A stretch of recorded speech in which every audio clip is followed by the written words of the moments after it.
The trout stocking program has been going on for a little bit over a decade, and it was put in place due to a demand to keep sort of traditional park recreational activities in an urbanizing environment. And obviously you can tell by the crowd who is amassed out here that it's definitely popular. Around 11 o'clock on stocking days during the season, a truck will roll up from Goshen, Virginia, and the name of the trout farm is called Cast-A-Line. And what they're going to do is they're going to pull up with essentially a great big fish tank on wheels, and they're going to attach a pipe to it which will funnel the fish down to the lake. Today there's going to be about 900 pounds of trout funneled into the lake, and throughout the season we're looking at a total of almost 4,500 pounds of rainbow trout. I caught a nice rainbow trout, about 2-3 pounder, and I caught her on a Castmaster. And they stocked some nice trout in here. It's really nice.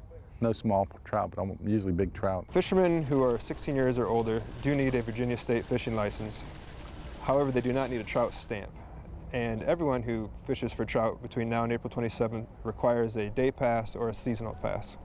Well, the activity itself is just a really great time for families, fathers, sons, daughters to come out here, enjoy some fresh air, have a little fun.